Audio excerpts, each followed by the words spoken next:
చూడండి, మనకు ఇప్పుడు హార్వెస్ట్ అయితే జంబో హార్వెస్ట్ వచ్చిందండి. దగ్గర దగ్గర 12 రకాల ఆకుకూరలు వచ్చేసేసాయి.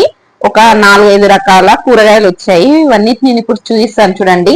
ఇక్కడ మనకు బ్లాక్ మిర్చి, నాకు మిర్చి ఇంకా ఉన్నాయి కానీ నేను తక్కువనే తీసుకున్నానండి. బ్లాక్ మిర్చి ఎక్కువ ఉన్నందుకు వీటిని తీసుకున్నాను.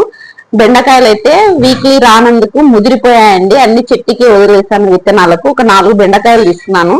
ఇక్కడ వచ్చి గోంగూర, ఇది పింక్ కలర్ స్టెమ్ తోటకూర. ఇందులో వైట్ ఉంది, white stem and pink stem రెండు తోటకూర అండి.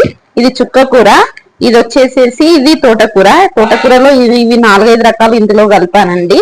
పొన్నగంటి ఇంకా చెట్లకి చాలా ఉంది, హార్వెస్ట్ చేయలేకపోయాను. అంటే నాకు ఎక్కువ అయిపోయింది, అందుకే చెట్లకు ఉంచేసాను. ఇది తెల్ల గలిగేరు. ఇది వచ్చేసేసి ఇక్కడ చూస్తున్నారు కదా గంగవాయిల కూర. ఇది ఎర్ర తోటకూర మళ్ళీ ఇందులో ఇంకో రకము. ఇది వచ్చేసేసి ఏమంటారు, ఇది ముల్లంగి, వైట్ ముల్లంగి. అది పొట్ల చూడండి, పొట్ల లాస్ట్ అండి. నేను చెట్టు తీసేసాను, మొత్తం హార్వెస్ట్ చేశాను. ఇది వచ్చేసి మస్క్ మిలన్. ఇది ఒక వెరైటీ మస్క్ మిలన్, నాకు అమెరికన్ మస్క్ మిలన్ అని ఇచ్చారు, తీసుకొచ్చాను. ఇంత పెద్దగా అయ్యేది ఉండే గానీ తెలియక మా పిల్లలు అలాగే తెంపేశారు. ఇది చిన్నగా అయింది, పర్వాలేదు.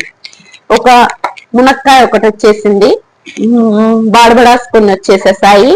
ఇక్కడ ఒక 1/4 కిలో దొండకాయలు వచ్చేసాయి, పెన్సిల్ దొండ, మన నాటు దొండ వచ్చాయి. వంకాయలు ఒక 1/4 కిలో వచ్చేసేసాయి. నిమ్మకాయలు చూడండి, ఇది సీడ్లెస్ నిమ్మ. ఇవి కొన్ని తెంపుకున్నాను. బచ్చలు అయితే చూడండి, ఇగో బచ్చలు ఎంతగానో ఉందో. బచ్చలు అయితే తీగలు పోయినవి, మరీ ఎక్కువ పాకుతున్నాయి పండ్ల చెట్లకు అనేసి బచ్చలు తీసేసాను. అలాగే ఇక్కడ చూస్తున్నారు కదా, ఇది నల్లేరు కొంచెం పాలకూర. ఇప్పుడైతే ప్రస్తుతానికి 12 రకాల ఆకుకూరలు, ఒక 4 రకాల కూరగాయలు మాత్రం హార్వెస్ట్ చేసుకున్నానండి. ఒకటి పండు ఫ్రూట్ తీసుకున్నాను, నిమ్మకాయలు తీసుకున్నాను. ఇదండి ఈ రోజు నా జంబో హార్వెస్ట్. మీకు నచ్చినట్లయితే తప్పకుండా లైక్, షేర్ అండ్ సబ్స్క్రైబ్ చేసుకోగలరని కోరుతున్నాను. తప్పకుండా సబ్స్క్రైబ్ చేసుకోవడం మర్చిపోకండి, తప్పకుండా